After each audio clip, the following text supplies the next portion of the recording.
नमस्कार मित्रों, कथा कथन में आपका स्वागत है।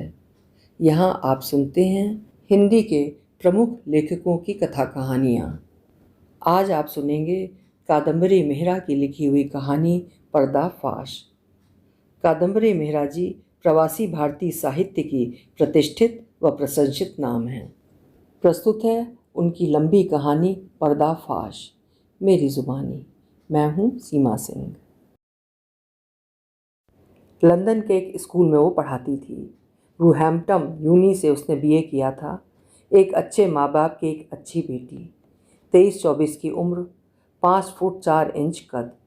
यूँ चेहरा लंबूतरा सा था, मगर हेज़लनट जैसी 2 गोल गोल आँखें जीवन को प्रसारित करती सी, बिना बोले दिल की बात खोलती चलती थी। अपनी ओर से अनायास ही हर एक का ध्यान खींच लेने वाली एंजेला किसी भाषा की मोहताज नहीं थी। एंजेला खेलकूद में हमेशा आगे रहती थी। इसके अलावा हाथों में हुनर भी खूब था। मिट्टी के खिलौने गढ़ना, मुखौटे बनाना, कठपुतलियाँ चलाना आदि सब उसके अल्हड़पन के शौक थे। कई बार उसने पढ़ाई के साथ साथ शाम की क्लासों में अपने अंतर्मन में बसी सृजनात्मकता को व्यक्त करने के लिए तरह तरह की कलाएं सीखी थीं। बीए कर चुकी तो पिता ने पूछा, अब आगे क्या इरादा है? उन्होंने सुझाव दिया, अच्छा होगा अगर तुम लंदन से बाहर किसी और शहर में नौकरी ढूंढ लो, इससे तुम्हारा दायरा भी बढ़ेगा। एंजेला ने शर्माते हुए कहा, हाँ वो तो ठीक है, मगर मैं अपने मित्रों से इतनी दूर नहीं जाना चाहती। पिता ने छेड़ते हुए पूछा, मित्रों से या मित्र से? एंजेला ने होठ सिल लिए। प्रेम अंतर्मुखी होता है, अभी तो अंकुर ही फूटे थे। नाइजल ड्रामा और साहित्य का स्नातक था। स्टेज पर उसकी एक्टिंग देखकर कोई भी उसकी प्रतिभा को नकार नहीं सकता था। एंजेला ने उसे शेरिडन के नाटक में मिसेज मेलाप्रोप की भूमिका निभाते देखा था। वो लोटन कबूतर हो गई थी। उसके 2 दिन बाद ही कॉलेज की कैंटीन में वो अपनी ट्रे उठाए उसी के सामने आ बैठा। एंजेला से उसने हेलो कहा और पूछा, यहाँ कोई और बैठने वाला तो नहीं है? एंजेला ने अपनी शर्मीली मुस्कान के पीछे से कहा, फिलहाल कोई नहीं। ठीक है, फिर तो आज मेरा दिन बहुत अच्छा है। और दोनों खिलखिला के हंस दिए। पहचान बढ़ी तो अक्सर चलते फिरते एक दूसरे का अभिवादन कर लेते। अभिवादन से बातचीत पर उतरे तो ड्रामा कॉलेज के परिसर में लगी बर्नार्ड शॉ की प्रतिमा के आसपास की सीढ़ियों पर दोनों अपना अपना सैंडविच खोल कर खाने लगे, ताकि बातों के लिए अधिक से अधिक समय मिल सके। कैंटीन में जाना और लाइन में लगना समय की बर्बादी लगने लगी। फिर वो दिन भी आया कि वो दुनिया की नज़रों से दूर छुपना चाहने लगे। नाइजल पूर्व संध्या को ही फ़ोन कर देता और एंजेला को किसी रेस्टोरेंट या नाटक या म्यूज़ियम में मिलता। एक दूसरे का स्वागत अब वो आलिंगन से करते। आर्ट कॉलेज के गलियारे में सजे रोमांटिक कवियों के पत्थर के धड़ उन्हें देखकर मुस्कुराते। जल्दी ही एंजेला को नौकरी मिल गई और इसी के साथ साथ बीएड की ट्रेनिंग भी शुरू हो गई। उधर नाइजल कॉमेडी की ओर झुकने लगा। कॉमेडियन बनना और लोगों को अपनी बेवकूफ़ियों से हंसाना सबसे कठिन काम है। 2 वर्ष कहाँ पंख लगाकर उड़ गए पता ही नहीं चला। एंजेला की नौकरी पक्की हो गई। अब वो अलग फ्लैट लेकर रहने लगी, जहाँ हर रात नाइजल उसके साथ होता। कभी कभी उसके आने से पहले खाना बनाकर टेबल सजाकर उसका इंतज़ार करता बैठा होता। एंजेला फूली नहीं समाती। एंजेला इंतज़ार कर रही थी कि कब नाइजल को पक्की नौकरी मिले और कब वो उससे शादी का प्रस्ताव रखे। एंजेला की अभिन्न मित्र थी बेटी स्मिथ। दोनों ने बीए साथ साथ किया था, मगर उसका झुकाव मीडिया की ओर था, अतः वो संवाददाता का कोर्स करने डरहम चली गई। बेटी को वो अपने दिल की हर एक बात बताती थी। फिर वो दिन भी आ गया जब नाइजल को नौकरी मिल गई, मगर उसकी कंपनी एक ऑस्ट्रेलियन कंपनी थी जो इश्तेहार बनाती थी। नाइजल ने धीरे धीरे एंजेला के मन की थाह लेनी शुरू की। क्या एंजेला कहीं विदेश में रहकर अध्यापन करना पसंद करेगी? एंजेला का माथा ठनका। अपने माँ बाप की वो इकलौती संतान थी। वो दोनों अपनी अपनी नौकरियों से बंधे हुए थे। यूं सब कुछ छोड़कर कैसे चल पड़ते? एंजेला ने कोई पक्का उत्तर देने के बजाय इशारा किया और कहा, देखी जाएगी, सब निर्भर करता है कि हमारा रिश्ता कहाँ तक पहुँचता है। इतना सीधा इशारा करने पर भी नाइजल की ओर से पैगाम नहीं आया। उसका नवयुवा मन दूर के नज़ारों में उड़ान भरने लगा था। नाइजल की बॉस एक 40-45 बरस की अविवाहित स्त्री थी। नाइजल उसके हाथों में चाकू के नीचे खरबूजे की तरह था। उसके पास पैसा था और तमाम ऐश्वर्य के साधन। नाइजल को अपनी कंपनी में भर्ती करने के बाद वो उसे साथ ही रखती। नाइजल के ड्रामा और थिएटर में अभिरुचि के कारण वो कंपनी के खर्चे से महंगी टिकटें मंगवाकर आए दिन कोई न कोई शो देखने जाने लगी। एंजेला का पत्ता धीरे धीरे कटने लगा। सीधा साधा नाइजल अब दामी सूट पहनता, ऊंची सोसाइटी में घूमता। उसकी बॉस डेफ्नी विल्सन ने उसे अपना टॉय बॉय बना लिया। एंजेला उदास रहने लगी। जब उसके पिता को पता चला तो बेटी का गम उनसे सहन नहीं हुआ, मगर बिना किसी ठोस रिश्ते के वो नाइजल को डांटते भी तो कैसे। एक दिन वो भी आया जब एंजेला ने नाइजल के मोबाइल पर डेफ्नी के संदेश देख लिए। खूब चिकनी चुपड़ी बातों से सराबोर, बातें जो एंजेला को बनानी नहीं आती थीं, बातें जो अनुभवी बाजार वालियाँ करती हैं, बातें जो अनुभवी बाजार वालियाँ करती हैं, बातें जो सदियों से पुरुषों को लुभाती आई हैं। एंजेला का दिल टूट गया। बेटी को रो रो कर सब बताया तो अगले दिन ही आ धमकी। उसकी भोले दिल वाली परम प्रिय मित्र मुश्किल में थी। उस दिन शनिवार था। बेटी ने आते ही पहला काम किया कि एंजेला के फ्लैट में जितना सामान नाइजल का था सब गत्ते के डिब्बों में डाला और उसे बिल्डिंग के डस्टबिन के पास रख दिया। कीमती सामान एक सूटकेस में डाला और उसे भी नीचे लॉबी में भिजवा दिया। उसके बाद नाइजल को फ़ोन करके समझा दिया कि वो सब उठाकर ले जाए और भूल जाए कि उसका कोई वास्ता है यहाँ से। नाइजल सामान लेने नहीं आया, वो सब जमादारों ने उठा लिया। बेटी ने एंजेला का सामान भी बांधा और टैक्सी वैन में रखवा कर वो सीधे एंजेला के पिता के घर आ गई। एंजेला, मैं तुम्हारी आंखों में एक भी आंसू नहीं देखना चाहती। वो चला गया तो उसे जाने दो। समझ लो कि वो तुम्हारे लायक नहीं था। दुनिया भरी पड़ी है अभी, और भी इससे अच्छे लोग मिलेंगे तुम्हें। ज़रूर मिलेंगे। टीचिंग में तो पुरुषों का कोई स्थान है ही नहीं हमारे देश में। मिलेंगे क्या खाक। एंजेला की रुलाई हलक में अटकी थी। दिल प्यार के लिए पात्र नहीं देखता। प्यार एक अजस्र धारा की तरह, एक बार जिस राह बह गया वही उसे प्रिय। एंजेला अवसाद के गहर में जा फंसी। कौन उबारे।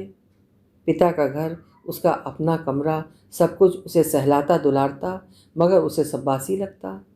धोखा खाकर उसका ध्यान कहीं भी नहीं लग रहा था। रोना चाहती थी तो अपने पर गुस्सा आता, गुस्सा करना चाहती तो अपराधी जाने कहाँ चला गया था। विवशता उसके हृदय के नासूर को छील छील कर उसे सालती रही। हर वस्तु उसे नाइजल की याद दिलाती, यहाँ तक कि अपना प्रतिबिंब भी। वो अपने अंग प्रत्यंग को छू छू कर नाइजल के स्पर्श को ढूंढती, फिर हताश होकर रोने लगती। रातों की नींद उड़ गई। दिन में सारी ताकत निचड़ी हुई सी देह लेकर वो स्कूल के कामों में ढीली पड़ गई।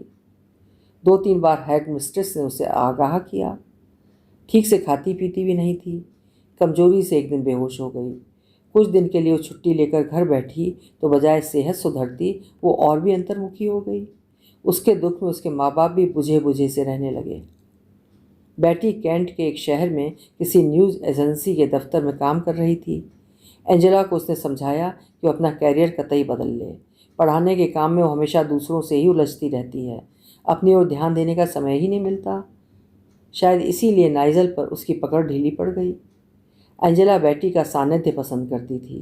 बेटी बेहद प्रैक्टिकल थी और तर्क संगत बातें करती थी। एंजेला जिस ठोस व्यक्तित्व का सहारा ढूंढ रही थी वो बेटी के सिवा और कोई नहीं हो सकता था। एंजेला ने नौकरी से इस्तीफ़ा दे दिया और बेटी की फर्म न्यूज़ इंटरनेशनल में नौकरी कर ली। भाषा पर उसकी पकड़ अच्छी थी। जहान भर की डॉक्यूमेंट्री फिल्मों की कमेंट्री लिखने का काम उसे मिल गया। उस विभाग में 2 पुरुष और 3 उसी की जैसी स्त्रियां थीं। विभाग का अध्यक्ष लियो मैकेंजी एक सभ्य क्लासी व्यक्ति था। फालतू बातों में समय नहीं गंवाता था। उसका सहयोगी केविन एंजेला की उम्र का था और बात बात पर फिक्रे कसकर सबको हंसाता रहता था। एंजेला इस नए माहौल और नौकरी की नई चुनौतियों में शीघ्र ही अपना दुख भूल गई। फिर भी पुरुष की चाहना से अभी वो कोसों दूर थी। मनी मनो प्रेम से विरक्त हो गई थी। पूरी पुरुष जाति पर से उसका विश्वास मानो खत्म हो गया था। 1 साल चटपट गुजर गया। पूरे ऑफिस में उसके काम की धाक बैठ गई। एक दिन लियो ने उसे अपने ऑफिस में बुलाया। एंजेला, इनसे मिलो, ये हैं फ्रैंक कार्टर, एक्टर भी हैं और डायरेक्टर भी। छोटी छोटी फिल्में बनाते हैं, ज़्यादातर घरेलू इस्तेमाल की चीज़ों के इश्तेहार। छोटी छोटी कहानियों की जैसी इबारत तुम्हें इनके लिए लिखनी होगी। मुझे यकीन है कि तुम ये काम करना पसंद करोगी। मेरा सौभाग्य है कि मैं इतने मशहूर व्यक्ति से मिली। मैं अपनी ओर से कोई कसर नहीं छोड़ूंगी। कभी कभी तुम्हें साइट पर भी जाना पड़ेगा। हाँ हाँ, क्यों नहीं। मेरी कोई और जंजीर नहीं है मुझे रोकने के लिए। इसीलिए मैंने तुम्हें चुना है। आशा है तुम निराश नहीं होगी। धन्यवाद, मैं बेहद अनुग्रहित हूँ आपकी। इसके बाद फ्रैंक कार्टर ने उसे अपना परिचय दिया।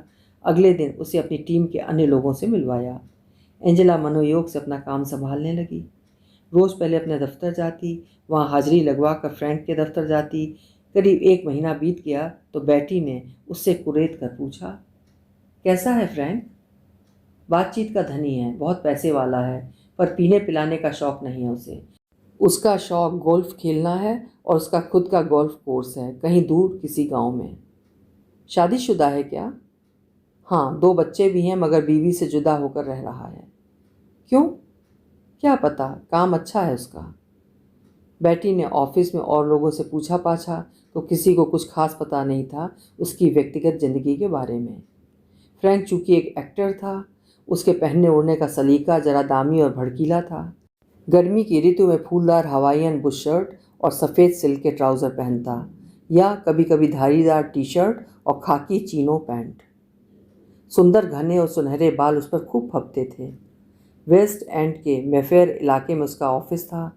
यहाँ वो अनेकों उद्योगपतियों से मिलता और उनकी कंपनियों के इश्तेहार बनाने का ठेका लेता। उसकी कलाई पर कोई ना कोई दामी घड़ी होती। उसकी कार भी ओपन एयर शेवरलेट थी। उसका मानना था कि कई कारों की इंश्योरेंस आदि देने से अच्छा था कि एक ही बढ़िया गाड़ी हो। देखने में वो 40 वर्ष के ऊपर का लगता था।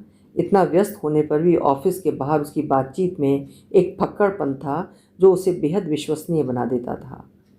एंजेला को सिखाते समय वो अनुभवी और गंभीर पिता की तरह अपनी बात तौल तौल कर कहता था।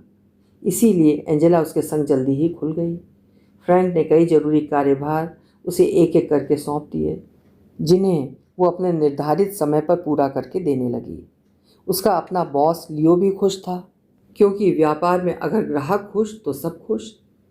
बैटी को अलबत्ता ये सब इतना सहज नहीं लग रहा था। उसने एंजेला को अकारण एक दिन आगाह किया कि फ्रैंक की बीवी उससे अलग रहती है और फ्रैंक किसी को उसका नाम तक नहीं बताता। एंजेला ने बुझे मन से कहा, बैटी, मुझसे तुम ये उम्मीद तो रखो ही मत कि मैं फ्रैंक पर डोरे डालूंगी। जानती तो हो कि मेरा दिल कितना टूट चुका है। कहते कहते वो फूट फूट कर रोने लगी। बैटी ने उसे गले लगा लिया और 20 बार माफ़ी मांगी। तुम्हारा दिल दुखाने का मेरा कोई इरादा नहीं था, शायद मैं ही जलन खा गई। ऑफिस में और भी लड़कियां थीं जो उसके भाग्य से ईर्ष्या करती थीं और गुपचुप फिक्रे कसती थीं, सिवाय डोरिन स्टार्लिंग के। सभी कनखियों से देखते उसका फ्रैंक से बातचीत करना। हालांकि फ्रैंक के लिए एंजेला महज एक कार्यकर्त्री थी। वो औपचारिक दूरी बनाए रखता। उसकी उम्र, उसका दबदबा, उसकी पद प्रतिष्ठा के लिए जरूरी आचार विचार सब मायने रखता था व्यवहार जगत में। एक दिन डोरिन स्टार्लिंग सुबह ऑफिस नहीं आई। लियो को ये बेहद खला। डोरिन उसकी सेक्रेटरी थी। वो गंभीर और अनुशासन प्रिय स्त्री थी। उम्र शायद 30 के आसपास रही होगी। जब से नौकरी संभाली पिछले 5 वर्षों में एक बार भी अनुपस्थित नहीं हुई थी। लियो की तो वो छाया समान थी। सब हंसते थे कि लियो एक परफेक्ट पुरुष है। घर में उसकी एक विश्वासी प्रेमपगी पत्नी थी और ऑफिस में उसकी अंधभक्त सेक्रेटरी। डोरिन इन सभी फिक्रों को एक स्वर्गीय मुस्कान के साथ स्वीकार कर लेती। उसका बॉयफ्रेंड कई साल से उसके संग था। सबने सोचा कि बीमार होगी। 2-4 दिन यूं ही निकल गए।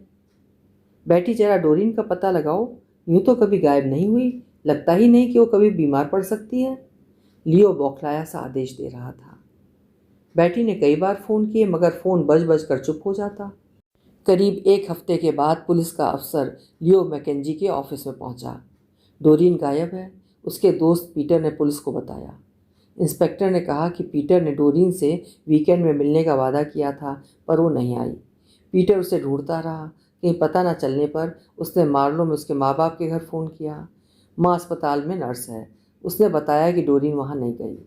अब दोबारा सोमवार आ गया है। इतने दिन कोई सुराग न मिलने पर पुलिस को खबर दे दी गई है। लियो हैरान था। कोई अनहोनी घटना और डोरिन जैसी शरीफ लड़की के साथ घटी हो, ये उसकी कल्पना से भी परे था। फिर भी पुलिस ने एक एक करके सब सहकर्मियों से गुप्त साक्षात्कार किया।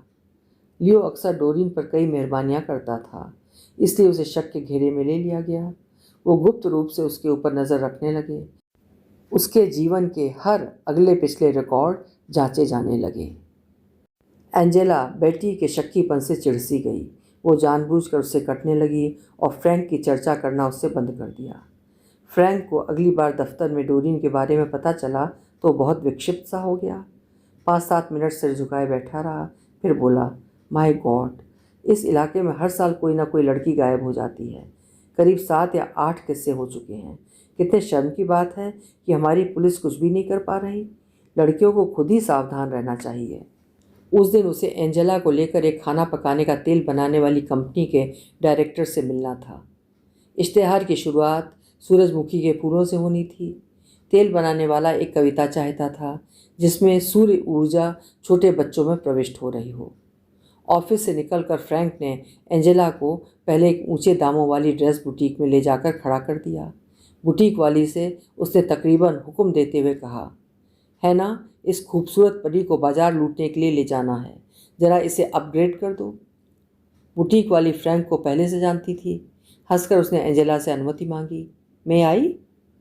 एंजेला के पास कोई विकल्प नहीं था। वो अंदर के कमरे में ड्रेसेस ट्राई करने चली गई। फ्रैंक फैशन पत्रिकाओं के पन्ने उलटता पुलटता रहा। हर बार जब एंजेला ड्रेस पहनती वो उसे दिखाने को बाहर बुलाता। ऐसे करीब 10-12 ट्रायल लेने के बाद आखिर एक पीले से प्रिंट की ड्रेस उसने पसंद की, जिसकी बैक बेहद नीचे तक कटी थी और एंजेला की पतली कमर को पूरी सुंदरता से उभार रही थी। मैचिंग के सैंडल पहनकर एंजेला एकदम मॉडल लग रही थी। इसकी क्या ज़रूरत थी फ्रैंक? मुझे कोई उसके इश्तेहार की मॉडल तो नहीं बनाना, मुझे सिर्फ स्क्रिप्ट लिखनी है। फ्रैंक अपने गंभीर पैतृक आदेशात्मक स्वर में समझाते हुए बोला, तुम इस खेल में सबसे ज़्यादा महत्वपूर्ण हो। You are the lucky figure. क्या यह जरूरी नहीं कि तुम स्वयं सूर्य किरण सी लगो? इसका ग्राहक की मनोवृत्ति पर बड़ा स्वीकारात्मक असर पड़ता है। पर इतना खर्चा? मैं बराबर कर लूँगा ना, डील हो जाने दो एक बार, सब चलता है। It's all part of the game. उधर डोरिन का कुछ पता नहीं चला। पुलिस ने उसे लापता लड़कियों की लंबी फहरिस्त में दर्ज कर लिया। उसके मरने का कोई चिन्ह नहीं मिला, ना ही कोई कारण।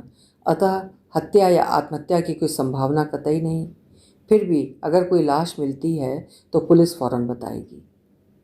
धीरे धीरे किस्सा पुराना पड़ गया और रोज़ रोज़ की खुसर पुसर बंद होने लगी। सब अपने अपने जीवन की पटरियों पर अपनी अपनी गति से पुनः चलने लगे।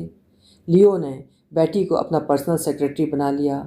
यदाकदा पुलिस किसी सूत्र की तहकीकात करने वहां आ जाती। लियो हर तरफ से निर्दोष साबित हो रहा था। उस वीकेंड उसकी उपस्थिति पूरे समय अपनी पत्नी के और बच्चों के साथ साबित हो चुकी थी, अतः वो शक के कटघरे से बाहर था। डोरिन का बॉयफ्रेंड पीटर भी अपना सारा ब्यौरा दे चुका था और वो सच साबित हो चुका था। डोरिन की माँ ऑफिस में कई बार अपनी बेटी की गतिविधियों की तहकीकात करने आई, मगर सदा चुप रहने वाली डोरिन के बारे में सब अनजान थे। सूरजमुखी के तेल का विज्ञापन फ्रैंक को मिल गया। वो अपनी टीम के साथ कैमरा साध कर निकल पड़ा। एंजेला की कविता उसकी फिल्म पर एकदम सटीक बैठी और उसे संगीत में बांधा गया। एंजेला गर्व से माँ बाप को सुनाती। वो खुश रहने लगी। बदले में फ्रैंक ने उसे खूब घुमाया फिराया। हालांकि दोनों में मैत्री बढ़ने लगी, मगर एंजेला उसे कभी भी अपने नाइजल की जगह नहीं देख पाती। फ्रैंक ने उसे एक दिन बताया कि उसकी पत्नी सेरा उससे रूठकर बच्चों को लेकर दूर वेल्स में रहती थी। वो एक कट्टर क्वेकर परिवार से है और धर्म को सबसे ऊंचा रखती है। फ्रैंक फिल्म बनाने वाला पति उसकी आस्था और शुद्ध आदतों का मान नहीं रख पाया। धंधे में हर बार सिगरेट शराब से टोटल परहेज संभव नहीं हो पाता। वैसे वो यूं भी इन सब चीज़ों से दूर है। उसका सबसे बड़ा शौक़ खेल कूद से है और उसका प्रिय खेल गोल्फ और टेनिस है। तुम गोल्फ खेल सकती हो? नहीं, कभी कोशिश नहीं की मैंने। कोशिश नहीं की या मौका नहीं लगा, जो समझ लो। मेरे संग आओ एक दिन, तुम्हें गोल्फ सिखा दूंगा। मेरे कई मित्र हैं डाउनविल में, उनमें मेरे दोस्तों की बीवियां भी हैं जो अच्छा गोल्फ खेलती हैं। हर शनिवार को हमारे क्लब की मीटिंग होती है। जब पानी बरस रहा होता है हम शतरंज या ब्रिज खेलते हैं। तुम भी आओ तो तुम्हारा मन बदलेगा। फ्रैंक के साथ जाने के बजाय एंजेला उस वीकेंड में अपने माता पिता से मिलने गई। वो दोनों फूले नहीं समाये। एंजेला अपने काम और फ्रैंक के बारे में विस्तार से उन्हें बताती रही। उसने फ्रैंक के द्वारा खींची गई तस्वीरों की नई एल्बम भी दिखाई। माँ ने गर्व से एल्बम अपनी सहेलियों को दिखाने के लिए रख ली। एंजेला के पास एक से एक दामी ड्रेस, हैंडबैग, मोबाइल आदि देखकर उसे बहुत संतोष हुआ। एक माँ की सहज जिज्ञासा से उसने पूछा, क्या फ्रैंक को तुम पसंद करती हो? अरे माँ, तुम भी क्या क्या सोचती हो। वो उम्र में मेरे पिता के समान है। उसकी शिक्षा और प्रोत्साहन मेरे लिए बहुत काम का है। वो शादीशुदा है और उसके 2 बड़े बड़े बच्चे भी हैं। नहीं नहीं, उस तरह से तो मैं कतई नहीं देख सकती। मैं किसी की दूसरी तीसरी पसंद के रूप में अपने को कभी भी स्वीकार नहीं कर सकती। हालांकि माँ को ये सुनकर तसल्ली हुई, मगर जवान बेटी को यूं अकेला देखना उसे टीसता था। बोली, एंजेला, जीवन साथी विश्वासी होना चाहिए। जवान उम्र के छोकरे विश्वासी नहीं होते। घर चलाने के लिए तुम्हें एक उद्यम करना होगा। हाँ, पर मेरा मन नहीं मानता। कोई तो और मिलेगा। फ्रैंक मुझे अपने लोगों से मिलवाना चाहता है। शायद वहाँ कोई द्वार खुलेगा। सोमवार को एंजेला वापस अपनी मेज पर आ बैठी। लियो ने उसके सामने कई छोटे बड़े काम ला पटके। एंजेला पूरे हफ्ते व्यस्त रही। शुक्रवार को बहुत थोड़े से वक्त के लिए फ्रैंक ऑफिस में दिखा। शायद पेमेंट लेने आया था। सिर्फ 5 मिनट उसके पास रुका और पूछा, कल शनिवार है, गोल्फ खेलने चलोगी? एंजेला ने दोबारा नहीं सोचा, झट से हामी भर ली। बाद में बैटी को बताया। बैटी को उससे ईर्ष्या हुई। मुंह बनाकर बोली कि उसे अपने बॉयफ्रेंड जस्टिन के साथ कहीं जाना है। दिन बहुत सुंदर था। एंजेला अकेली ही तैयार हो गई। शहर से करीब 40 मील दूर एक छोटा सा गांव था, डाउनविल। कोई 60-70 मकान पास पास सटे। एक तंग सा बाजार, उसमें छोटी छोटी पुरानी चाल की दुकानें।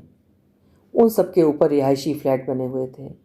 सभी मकान फूलों व बेलों से ढके हुए, बिल्कुल परी लोग के घरौंदे से लगते थे। गांव की हद से करीब 2 मील और आगे जाकर फ्रैंक का फार्म हाउस था। उसका नाम भी डाउनविल फार्म था। मेन सड़क से अंदर की ओर दाईं तरफ रास्ता बना था। मोड़ पर दोनों ओर सफ़ेद रंग से पुते हुए खंभे थे, जिन पर कोई गेट नहीं था। खंभों के पास खासी घनी खरपतवार उगी हुई थी। फ्रैंक वीकेंड में यहीं ठहरने वाला था, अतः एंजेला अपनी खुद की गाड़ी में ड्राइव करके फ्रैंक के पीछे पीछे गई। आधा मील अंदर जाकर गाड़ी फिर दाईं ओर मोड़नी पड़ी। यहाँ से भी थोड़ा जिग जैग करके आगे जाने पर एक लाल ईंटों की कॉटेज नजर आई। कॉटेज के बाहर एक माली फूलों की क्यारियों की देखभाल कर रहा था। फ्रैंक को देखकर उसने अपनी हैट को छुआ। फ्रैंक ने उसे हेलो कहा। आगे की ओर फुलवाड़ी बेहद सुंदर ढंग से सजाई गई थी। क्यारियों की मेड़ें पत्थरों से जड़ी थीं और एक पक्की टाइलों की राह बनी थी। सामने के पोर्च पर पीले गुलाब के फूलों की लतर खूब घनी फूली हुई थी और घर की लाल ईंटों की विलोम में उसके रंग और भी चटक रहे थे। उतरते ही स्वीट पी के फूलों की खुशबू एंजेला के मन प्राण को सराबोर कर गई। फ्रैंक की नज़रों से उसका लंबी लंबी सांस लेना छुपा न रहा। बड़े नखरे से उसने एंजेला की गाड़ी का दरवाज़ा खोला और उसे उतारा। फिर उसके हाथ को होठों से छूकर, बी माई गेस्ट। एंजेला बेभौर हो गई। अंदर भी घर की सज्जा आलीशान थी। सजावट के उपकरण कम मगर दामी थे। अत्याधुनिक सोफ़ा व अन्य फर्नीचर महंगे, कालीन और कहीं एक कण धूल का नहीं। फ्रैंक, तुम रोज़ तो यहाँ नहीं रहते, फिर भी ये घर इतना साफ कैसे? एक काम वाली लगा रखी है। हफ्ते में 2 बार आकर सफाई कर जाती है और ज़रूरत का सारा सामान खरीद कर रख जाती है। आज भी उसे बुलाया है ताकि तुम्हारी और मेरे अन्य मेहमानों की खातिरदारी में कोई कसर न रहे। एक एक करके महफिल गर्म होने लगी। 4 जोड़े और आ गए। घर के पिछवाड़े कुछ दूर तक बजरी का फर्श था। उसके बाद घने पेड़ों का बगीचा। अधिकांश पेड़ फलों से लदे हुए थे।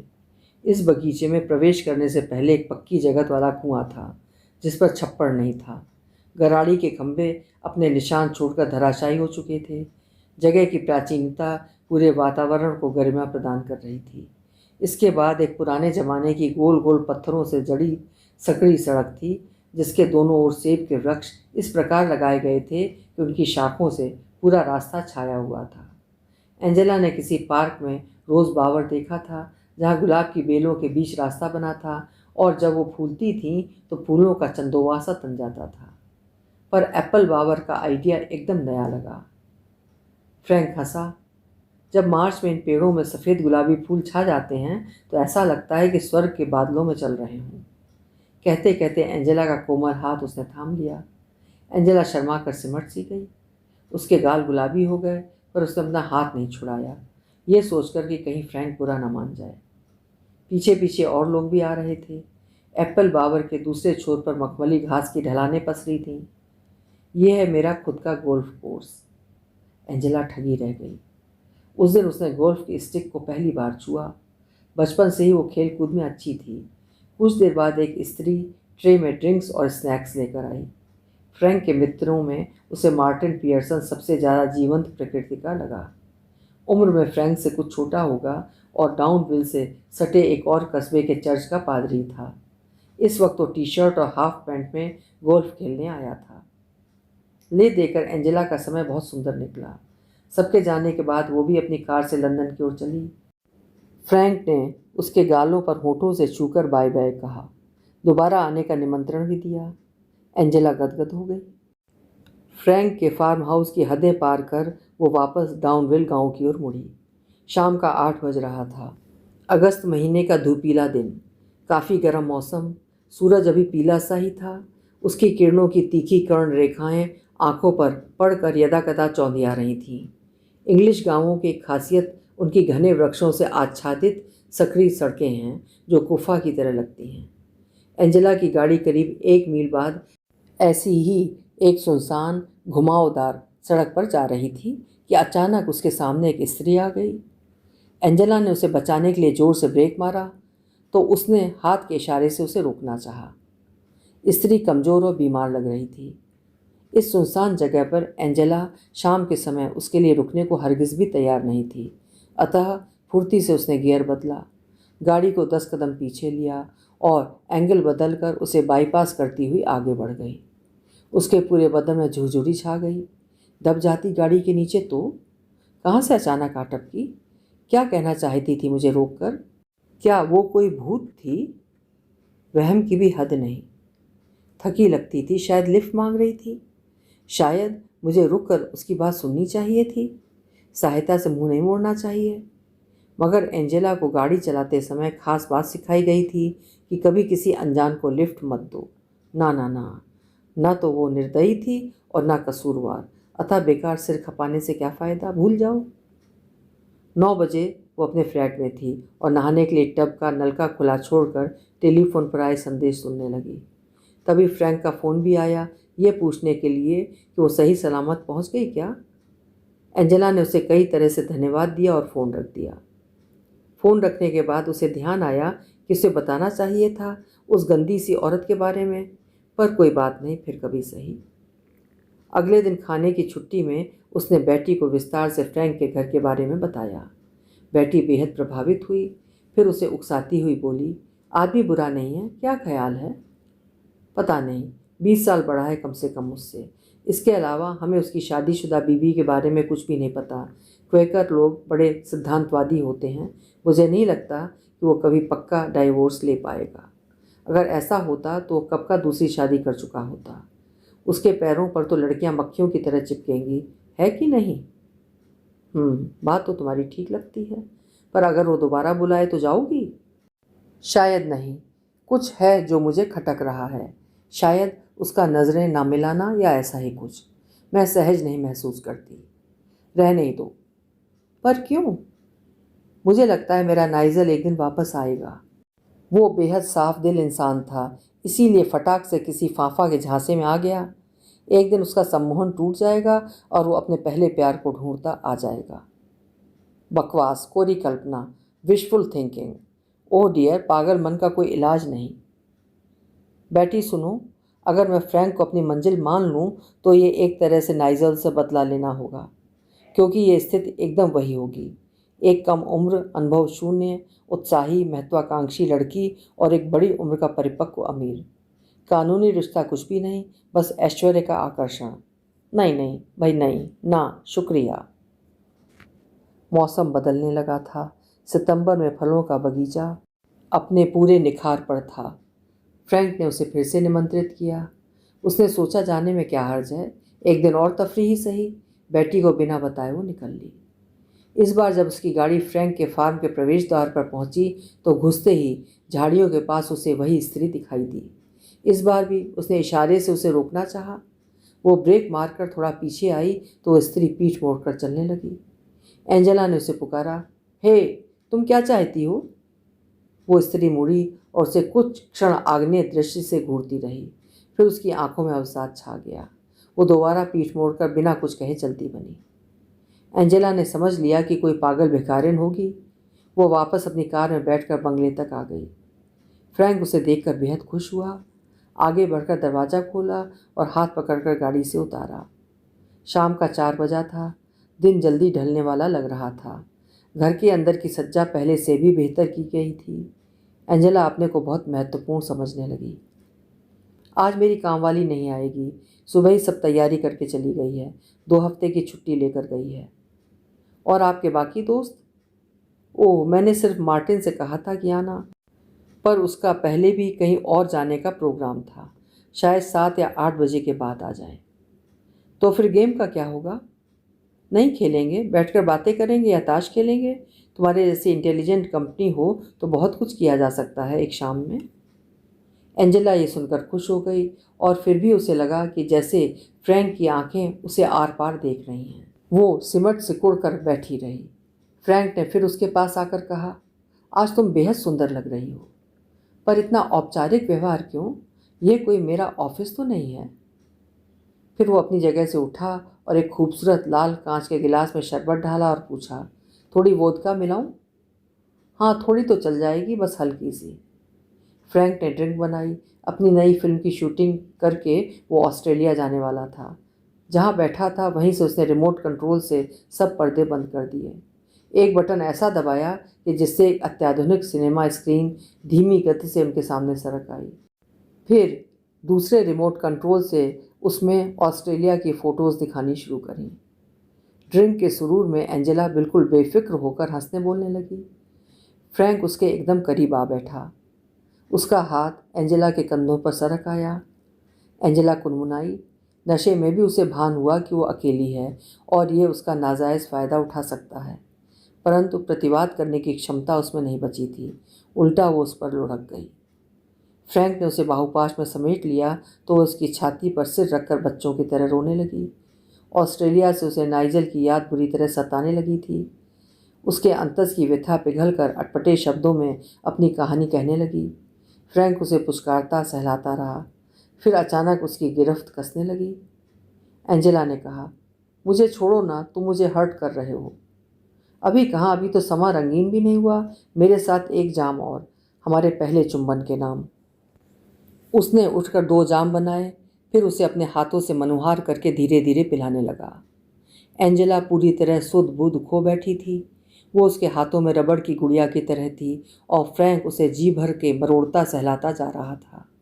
सहसा उसने अपने ऊपर के कपड़े निकाल दिए और उसका आलिंगन करने लगा।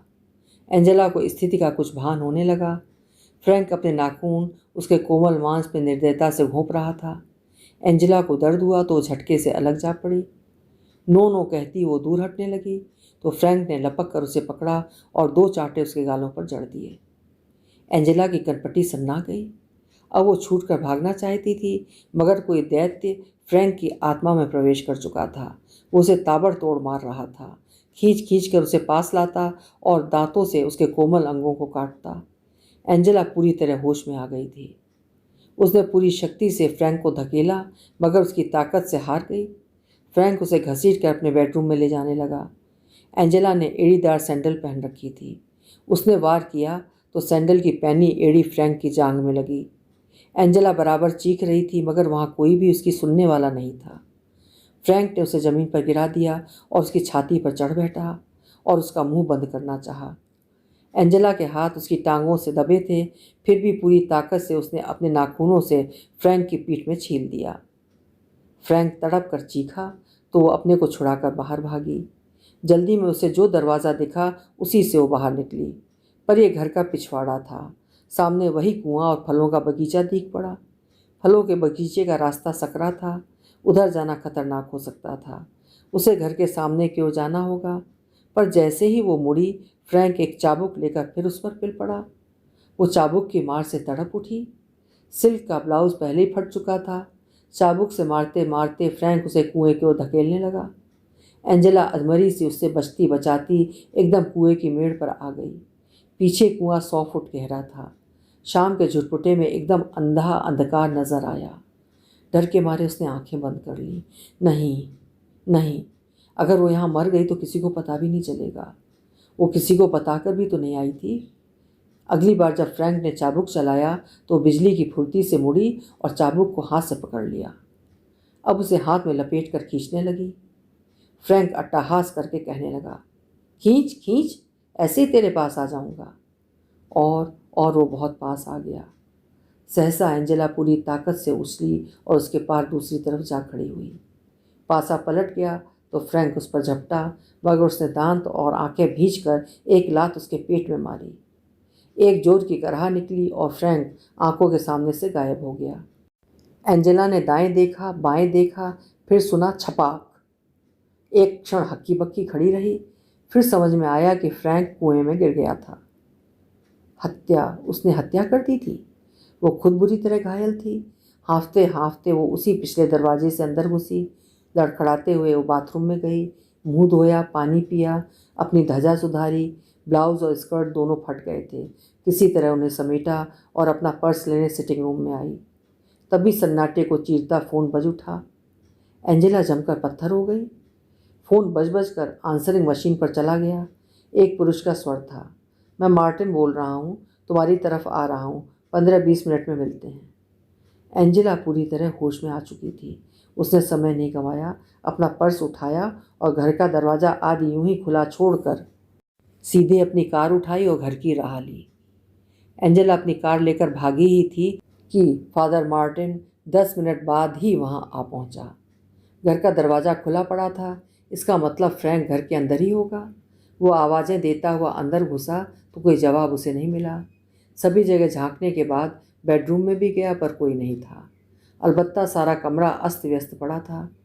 फादर मार्टिन घर के पीछे भी गया मगर फ्रैंक कहीं नहीं दिखाई दिया।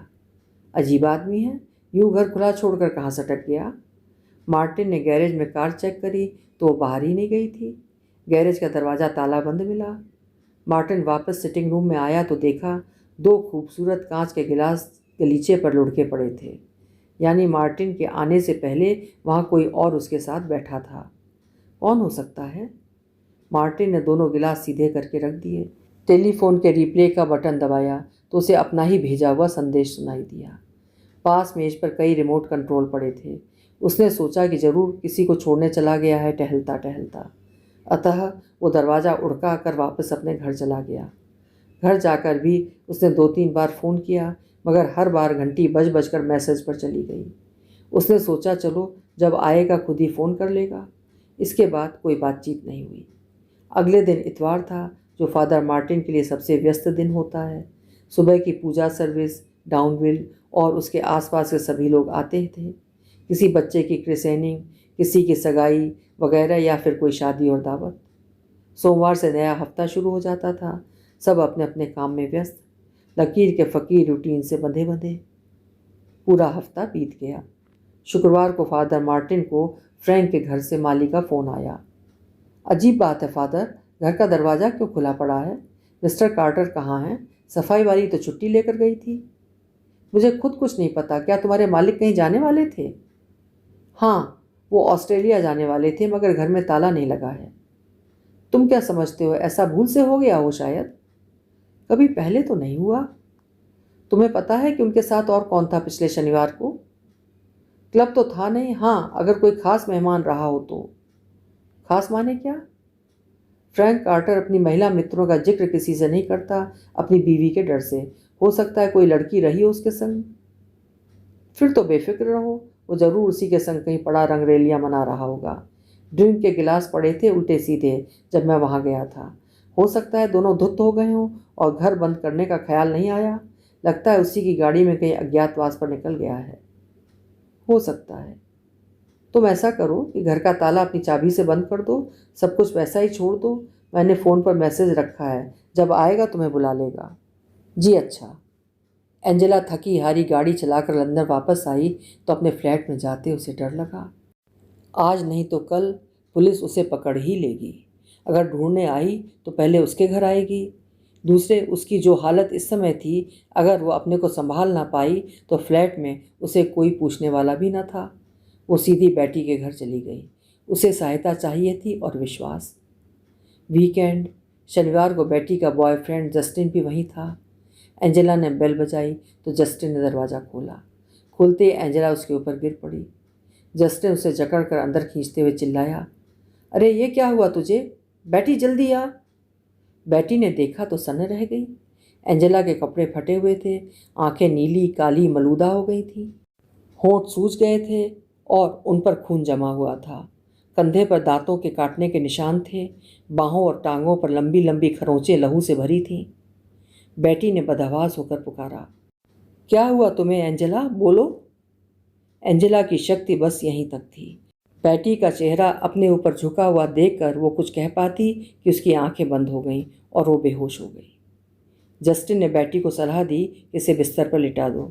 इसे किसी ने बुरी तरह मारा पीटा है, शायद इसका बलात्कार हुआ है। हमें पुलिस को बुलाना चाहिए। नहीं, इसे होश आ जाने दो। जब तक ये खुद नहीं कहती हम ऐसा नहीं कर सकते।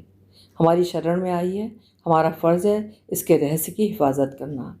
कोई बात संदेहास्पद ज़रूर है, नहीं तो ये खुद पहले पुलिस स्टेशन जाती। संवाददाता होने के नाते जस्टिन अक्लमंद व्यक्ति था। उसने पहला काम ये किया कि लेटी हुई एंजेला के फ़ोटो ले डाले। बेटी ने हौले से उसके जूते उतारे तो सैंडल की नुकीली एड़ी टूटकर उसके हाथ में आ गई। उस पर खून लगा था। जस्टिन की सहायता से उसने उसके कपड़े बदलवाए तो दिल हिल गया। जस्टिन, हमें इसे अस्पताल ले जाना होगा। जरा ठहरो, सब्र से काम लो, 2-3 घंटे देखते हैं।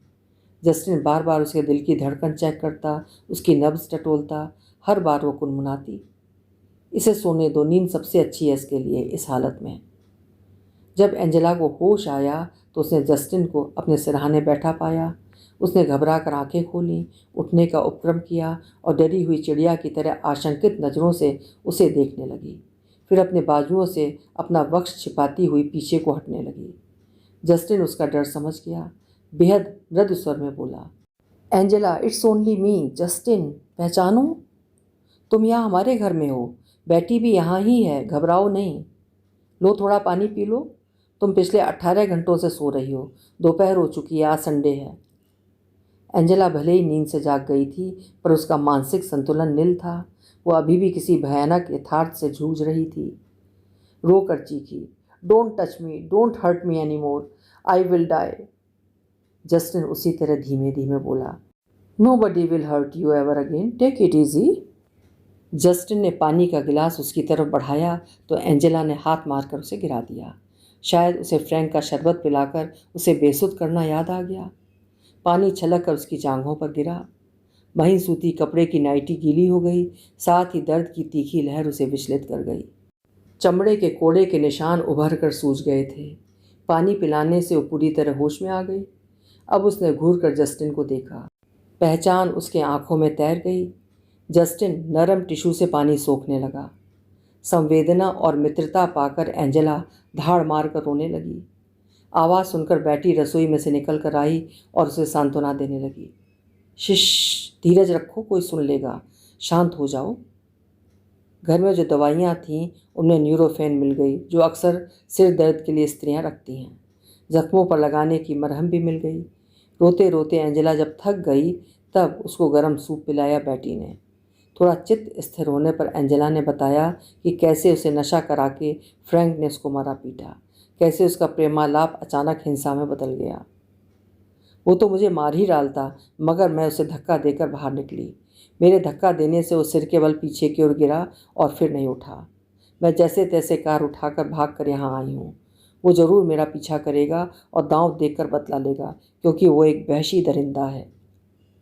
एंजेला के दिमाग पर मार का इतना गहरा असर बैठ गया कि वो उसके बाहर सोच ही नहीं पा रही थी। तय हुआ कि अगले 2-4 दिन तक उसके बारे में सब कुछ गुप्त रखा जाए और देखा जाए कि फ्रैंक आगे क्या चाल चलता है। एंजेला की देखभाल के लिए जस्टिन ने उस हफ्ते सिक लीव ले ली। बेटी अगले दिन ऑफिस गई और एंजेला की ओर से बता दिया कि उसकी कार का एक्सीडेंट हो गया है, जिसके कारण चोटें खा गई है। चोटों से ज़्यादा दहशत उसके दिल में बैठ गई है।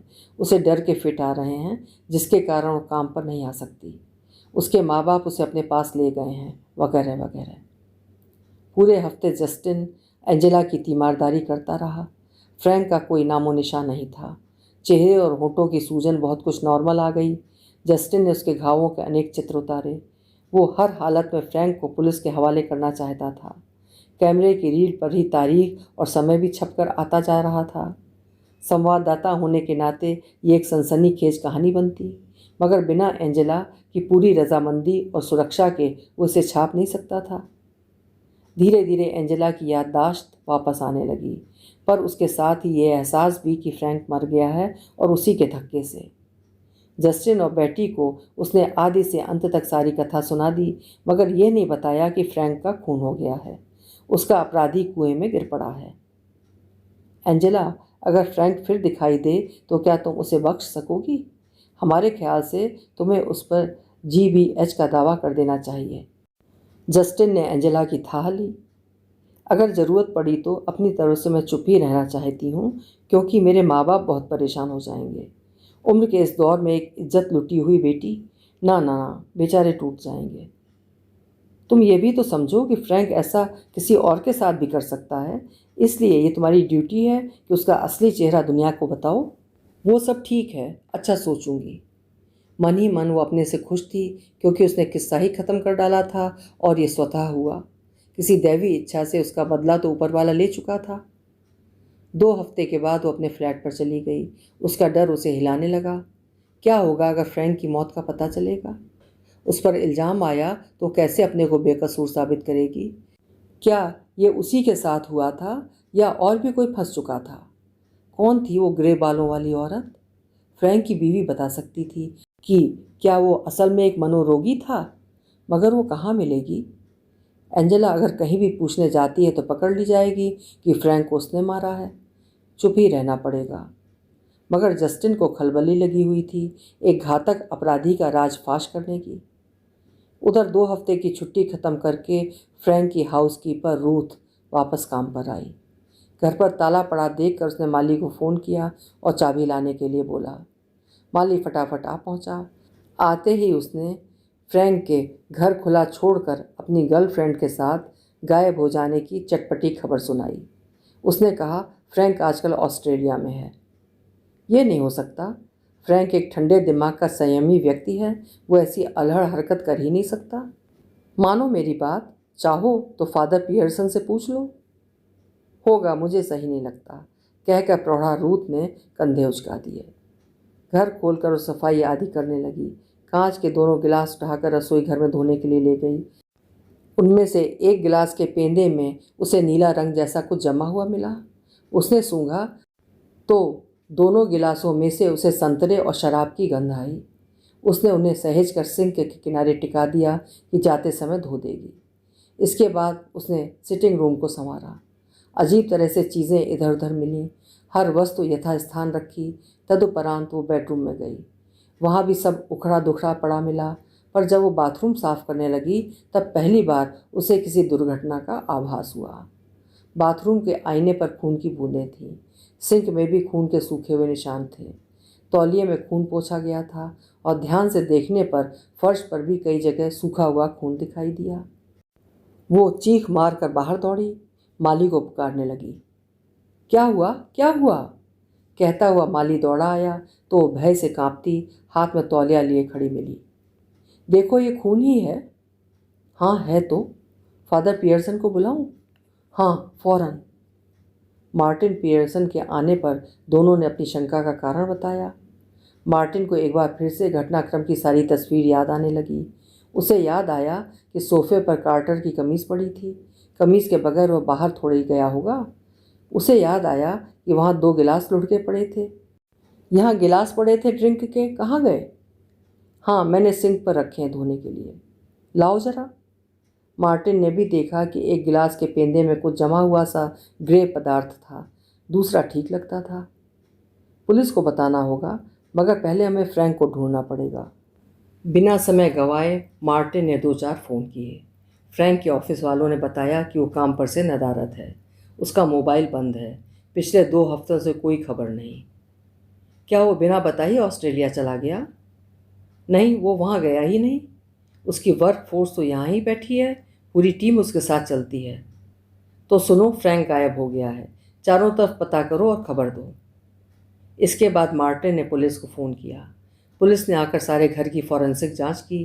गिलास में एक में किसी नशीली दवा के अंश मिले। फिंगरप्रिंट लेने पर उस पर फ्रैंक की उंगलियों के निशान मिले। दूसरे गिलास पर भी उसी के निशान पाए गए। पुलिस ने अनुमान लगाया कि किसी ने उसे 2 बार ड्रिंक दी। दूसरी बार उसमें ड्रग मिला दी, जिससे फ्रैंक बेहोश हो गया। हो सकता है उसे किसी ने दुश्मनी में मारा या लूटा है। जो भी वहाँ रहा होगा वो फ्रैंक का करीबी और विश्वासी रहा होगा। पूछने पर रूथ ने बताया कि वो अक्सर लड़कियों को लाता था और तब वो एकदम अकेला रहना पसंद करता था। ये उसकी सहचरी लड़कियां अच्छी तरह जानती थीं। तुम ऐसी किसी लड़की को जानती हो क्या? रूथ बेहद सकुचाते हुए बोली। सॉरी ऑफिसर, मगर मैंने कभी भी किसी को दोबारा नहीं देखा। फ्रैंक किसी से रिश्ता नहीं खींचता था शायद। तुम्हारा मतलब उस दिन भी कोई नई लड़की रही होगी उसके साथ? शायद। मैं वहाँ नहीं थी उस दिन। माली ने भी कहा उस दिन वो वहाँ नहीं था। बेडरूम का निरीक्षण करने पर खून के धब्बे मिले, जिन्हें फॉरेंसिक जांच के लिए उठा लिया गया।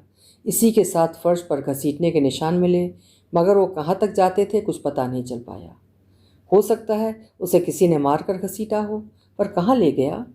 किसी लड़की से तो ये काम होने से रहा। सारे घर की छानबीन की गई, मगर कोई सुराग नहीं मिला। अंत में पुलिस कर्मचारियों ने छद्म कैमरे घर के अंदर बाहर लगा दिए। पिछवाड़े भी छानबीन की गई, मगर कुछ हासिल नहीं हुआ। पिछला दरवाज़ा एक खास कोड से खुलता था जो सिर्फ रूथ को पता था। छानबीन से साफ पता चला कि इस रास्ते का प्रयोग किया गया था। यह भी निश्चित हो गया कि फ्रैंक की किसी से मारपीट हुई होगी। इंस्पेक्टर एंडी ने वहाँ पर सब लोगों से कहा कि वो निश्चिंत होकर इस घर को अकेला छोड़ दें, क्योंकि हमेशा अपराधी अपने अपराध स्थल पर वापस ज़रूर आता है। अगर माली, रूथ या फादर वहाँ रहेंगे तो वो नहीं आएगा। उसके आने पर सभी कैमरे काम कर रहे हैं और झट उसकी फ़ोटो उतार लेंगे। उसके आधार पर पुलिस उसे गिरफ्तार कर लेगी। एंजेला वापस काम पर जाना चाहती थी, मगर मानसिक रूप से अभी वो अस्थिर महसूस कर रही थी। बेटी ने सलाह दी कि काम पर जाने से उसका ध्यान बटेगा। उसने मन में सोचा कि वो तो निर्दोष है, उसे क्या शर्म, वहाँ सच्चा किस्सा तो कोई जानता नहीं था। सब यही सोच रहे थे कि एंजेला की कार की टक्कर हो गई है। एंजेला मान गई। हालांकि अभी उसके कंधे पर पड़े दांत काटने के निशान पूरी तरह ठीक नहीं हुए थे। वो ड्रेस या स्कर्ट भी नहीं पहन सकती थी। उसकी ऊपरी टांगों पर निशान अभी सूख रहे थे। अगले इतवार को वो हमाम में गर्म पानी भरकर नहाई। अगले दिन उसे ऑफिस जाना था। आज पहली बार अपने घर पर वो अकेली थी। समय से अच्छा डॉक्टर कोई नहीं। उसके मन में अपराध भाव तो था ही नहीं। इसके पहले कि फ्रैंक उसकी इज्जत खराब करता, वो उसकी गिरफ्त से छूट निकली थी। उसका आक्रमणकर्ता अपनी मौत मरा था। नहा धोकर वो बहुत हल्की महसूस कर रही थी। शीशे के सामने बाल संवारने बैठी तो सहसा ध्यान आया कि उसके गले का लॉकेट गायब था।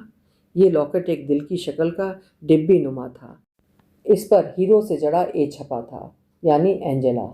लॉकेट के अंदर उसके माँ बाप की फ़ोटो थी। ये उसके 21वें जन्मदिन पर उसे उपहार में माँ बाप ने दिया था। जब से आज तक वो उसे गले से जुदा नहीं हुआ था। ओहो, जरूर वो खींचातानी में गिर पड़ा। अगर किसी के हाथ पड़ गया तो जाने तो कौन पहचानेगा। नहीं, उसे चांस दे लेना चाहिए। अपनी सबसे कीमती वस्तु तो हर हाल में उसे वापस चाहिए थी। बहुत दिमाग पर जोर डाला तो उसे लगा ये लॉकेट उसके गले में ही था, पर जब फ्रैंक उसे घसीट कर घर के पिछवाड़े ले जा रहा था, तब अपने को छुड़ाकर वो खड़ी होना चाहती थी, तभी हाथापाई में गिरा होगा।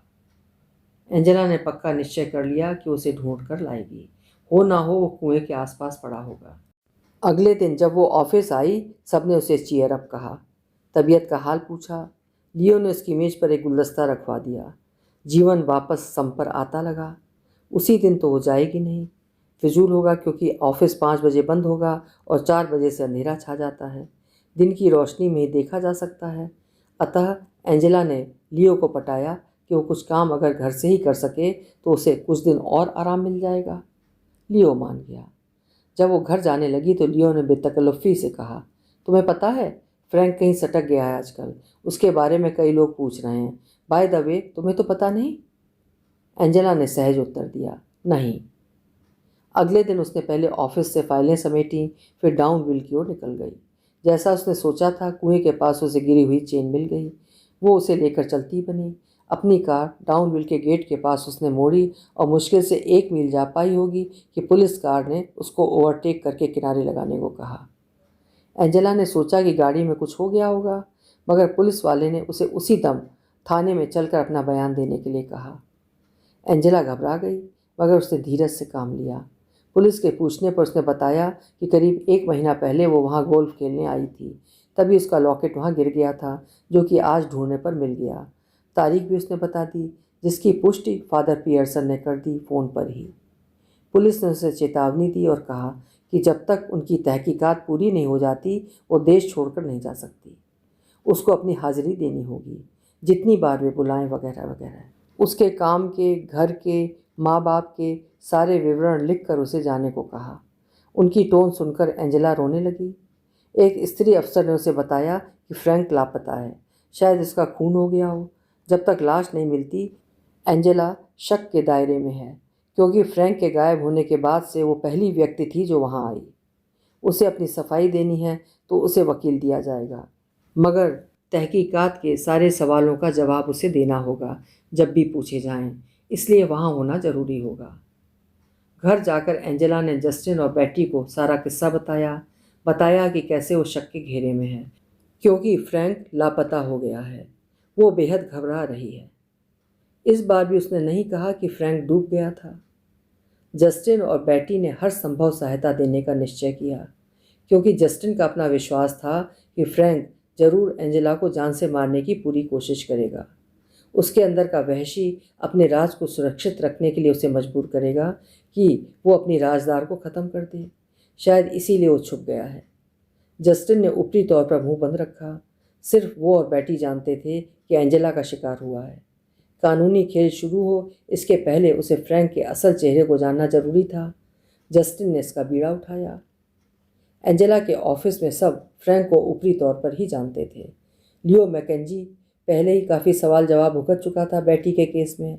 जब कोई बात पुलिस पूछती वो खुलकर बेटी को अपनी सेक्रेटरी को बता देता।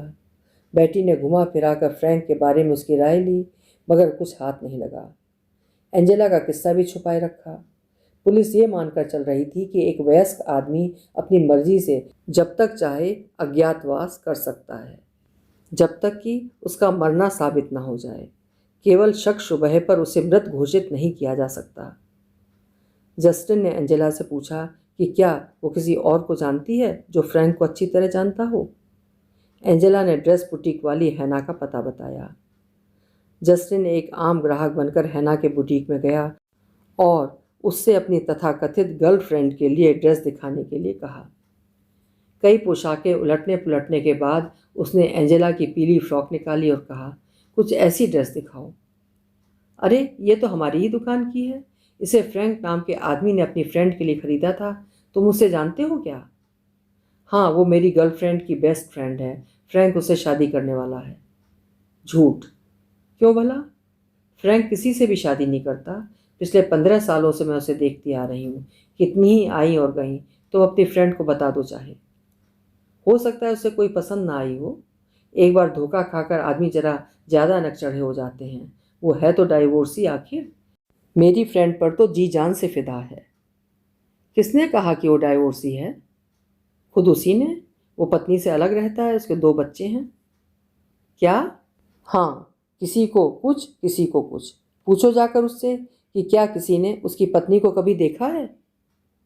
तुम्हें क्यों इतना ताव आ रहा है? जब वो चाहता है शादी करना तो करने दो। पर यह सब गलत है। जिस औरत से उसकी शादी हुई थी वो ब्रेस्ट कैंसर से मर चुकी है 15 साल पहले।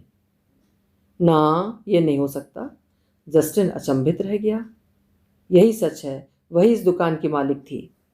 मैं उसी की सहायक थी, उसी ने मुझे धंधा सिखाया।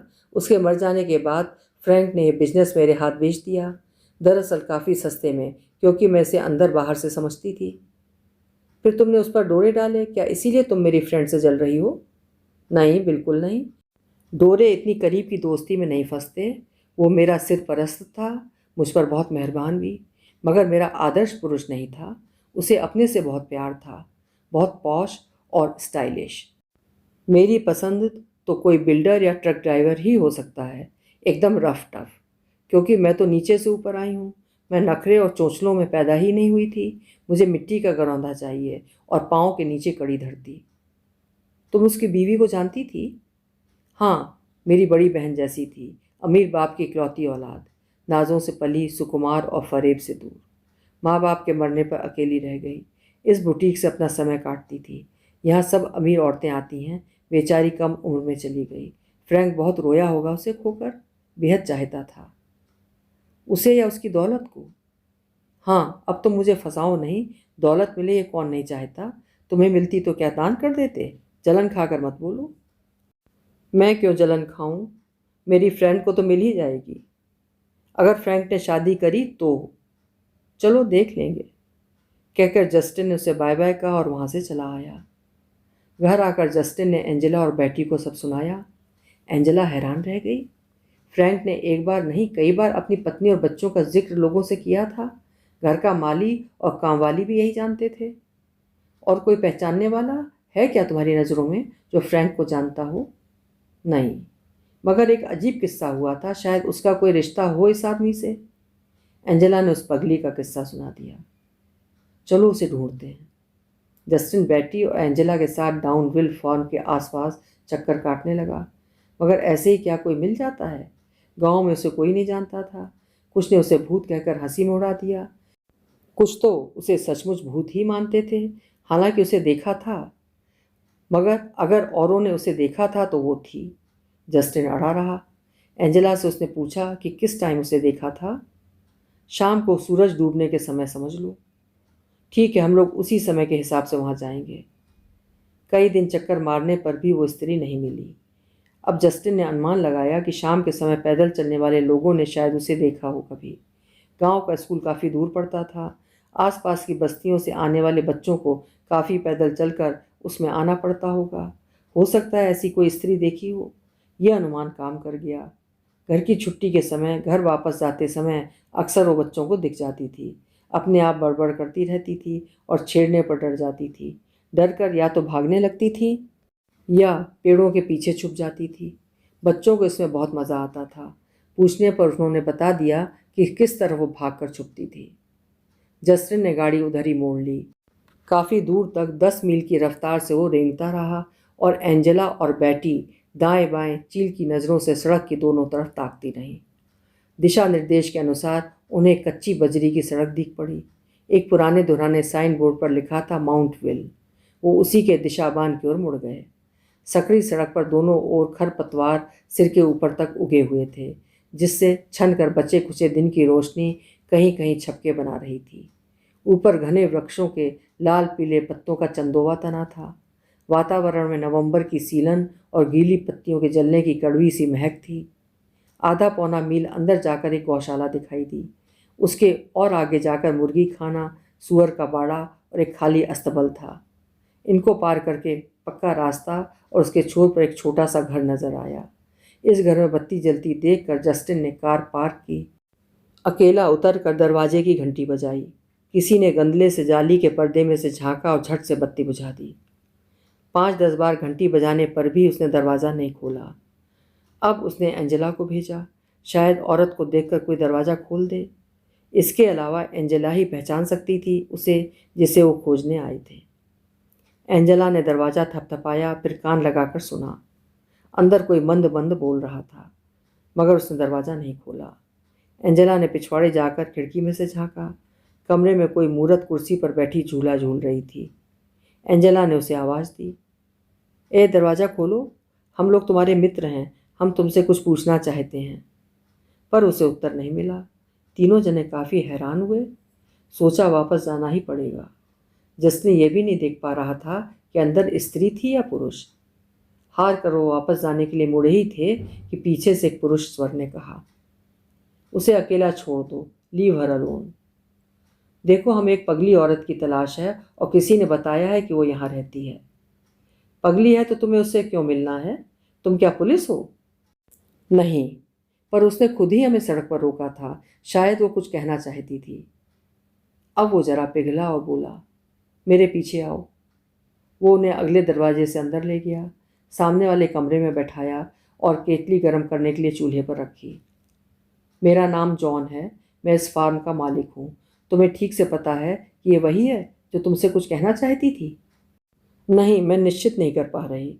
अभी तक अनुमान ही लगा रहे हैं हम लोगों के बताने पर। क्या मैं अंदर जाकर उससे मिल सकती हूँ? एंजेला ने मिन्नत की। जॉन बोला, केवल तुम मेरे साथ आओ, क्योंकि वो अनजान मर्दों को देखकर पत्थर हो जाती है, डरती है सबसे।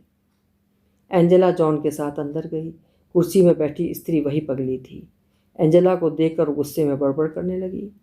जॉन ने प्यार से उसके कंधों को पकड़कर धीमे स्वर में समझाया, डरो मत, ये लोग मेरे मित्र हैं, तुमसे मिलने आए हैं, शांति से बैठ जाओ, मैं हूं ना यहाँ।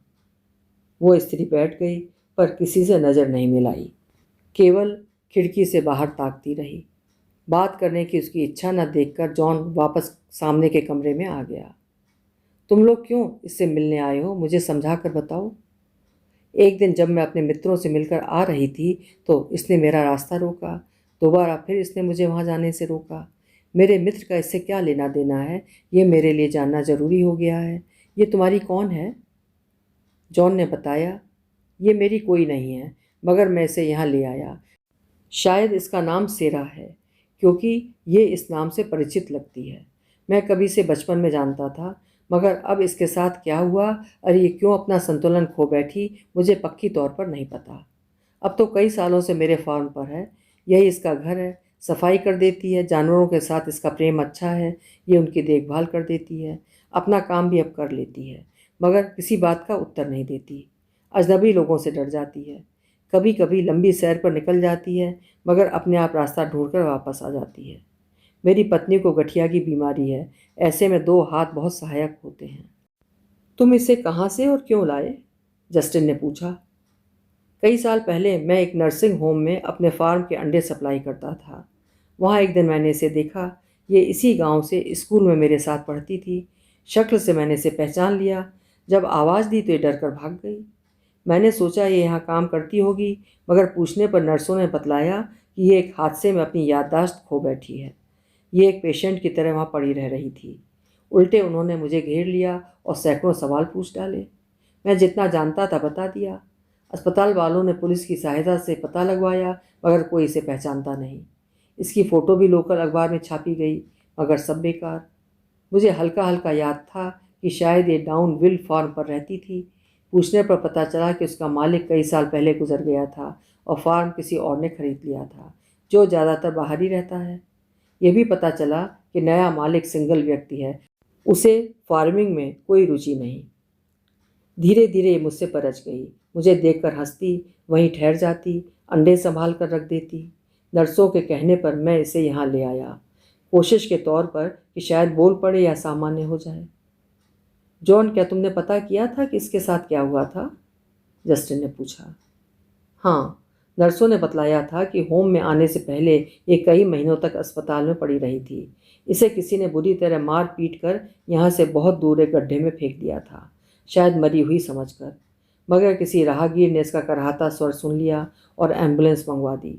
जख्मों पर सूखा हुआ खून बता रहा था कि ये शायद 3-4 दिन से पड़ी थी। ठीक होने पर पुलिस ने इसकी शिनाख्त करने की कोशिश की, मगर कोई सामने नहीं आया।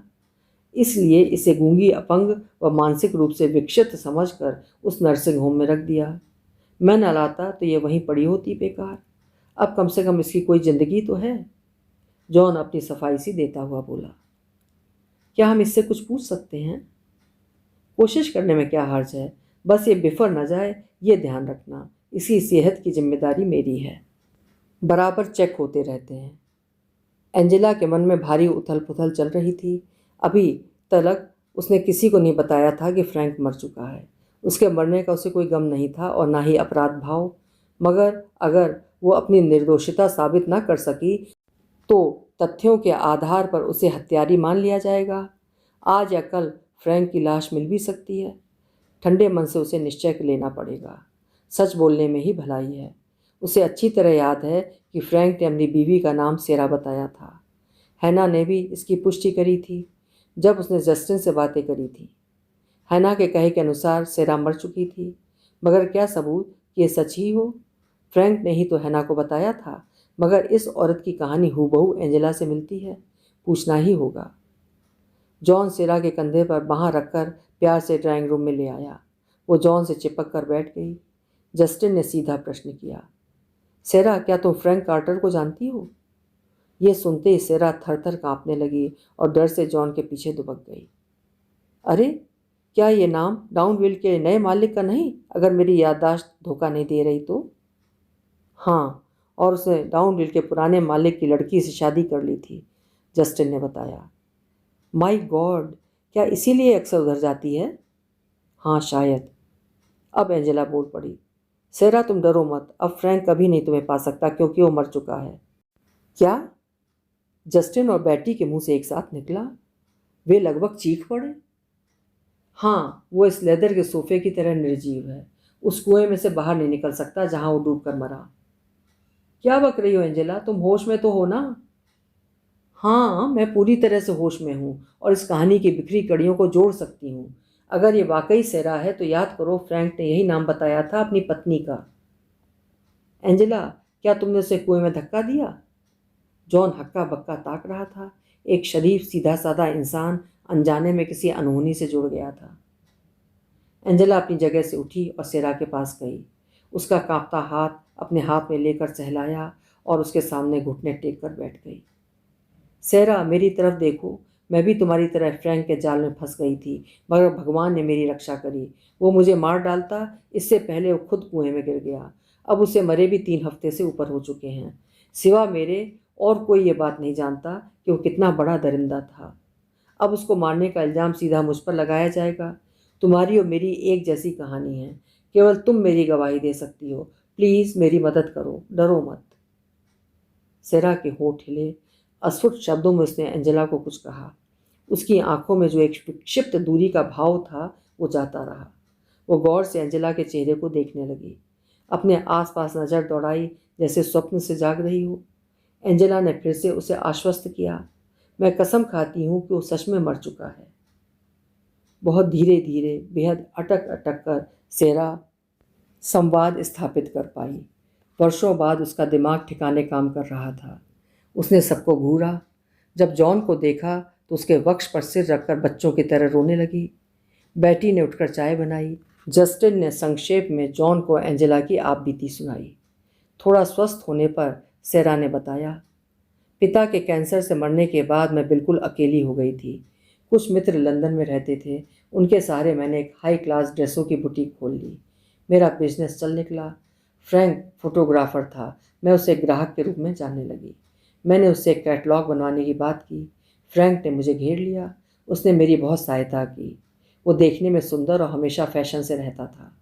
बहुत गंभीर स्वर में बोलता था, ऐसे कि तुम उस पर जल्दी से विश्वास कर लो। मैंने उससे शादी कर ली। मन बदलने के लिए हमने देश विदेश की सैर की। फ्रैंक ने सुझाया, क्यों ना हम एक फार्म को एक स्पोर्ट्स सेंटर बना दें जहां सब लंदन से दूर जाकर अपना समय बिताएंगे। सो हम यहाँ रहने आ गए। कुछ महीने ही बीते होंगे कि मुझे उसकी नीयत में खोट नजर आने लगा। कानूनी गड़बड़ के अलावा उसने मुझे धमकाना भी शुरू कर दिया। पहले शब्दों से, फिर हाथों से उसने मुझे घायल करना शुरू कर दिया। उसकी हिंसा बढ़ने लगी। आखिर मैंने एक दिन अपना फैसला सुना दिया कि मुझे तलाक चाहिए। वो जहाँ जाना चाहे जाए। उसका अपना कोई घर नहीं था। बस यही मेरी गलती हो गई। उस रात उसने मुझे बिस्तर में ले जाकर पहले बहुत प्यार किया, फिर ताबड़तोड़ मारने लगा।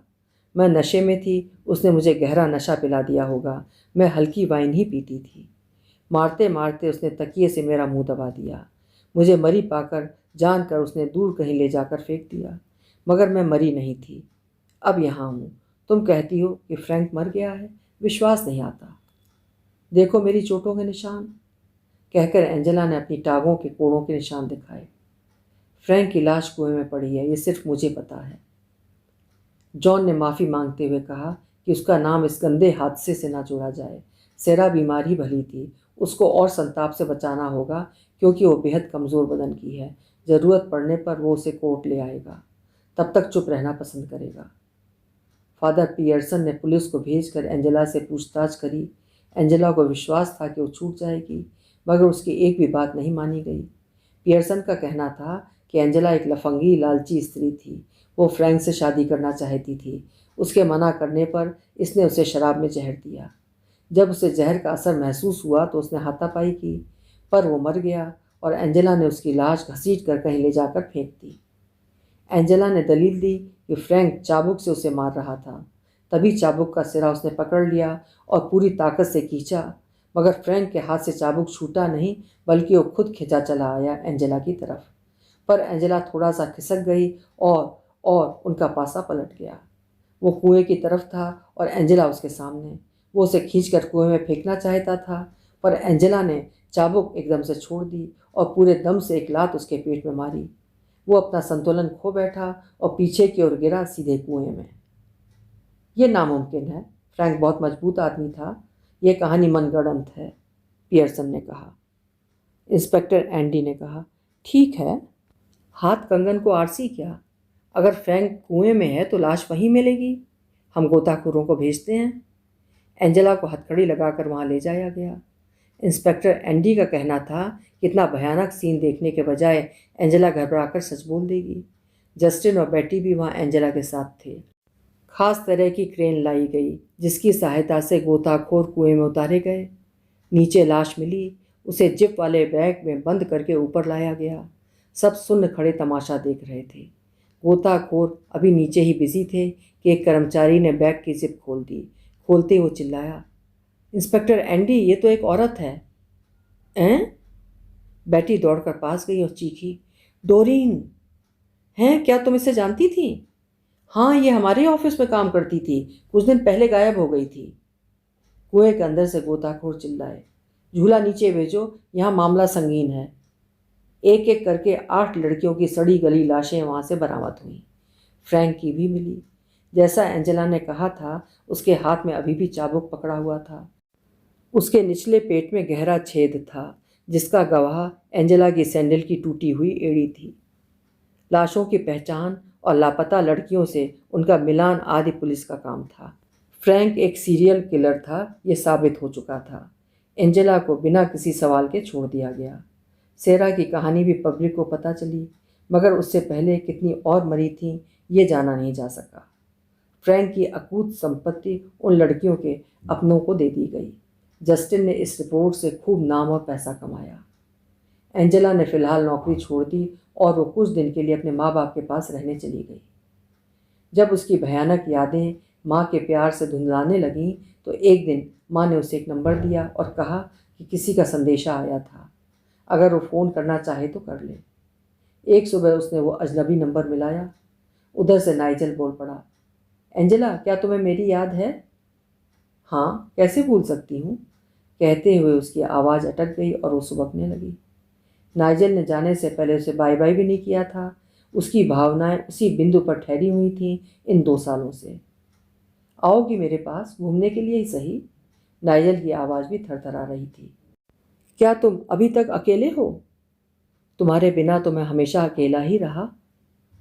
तो फिर मैं आ रही हूँ।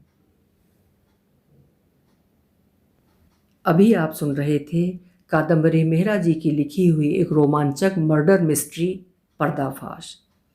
कैसी लगी आपको कहानी? अगर पसंद आई है और रोमांचक लगी है तो मुझे कमेंट में ज़रूर लिखिएगा। मैं उनकी और भी रहस्य भरी कहानियाँ सुनाऊंगी। लेकिन यहाँ पर आपसे अनुरोध भी करूँगी कि मेरी मेहनत को सफल करने के लिए कृपया मेरे चैनल को सब्सक्राइब ज़रूर करें। बहुत बहुत धन्यवाद। साथ में कहानी सुनने के लिए भी धन्यवाद।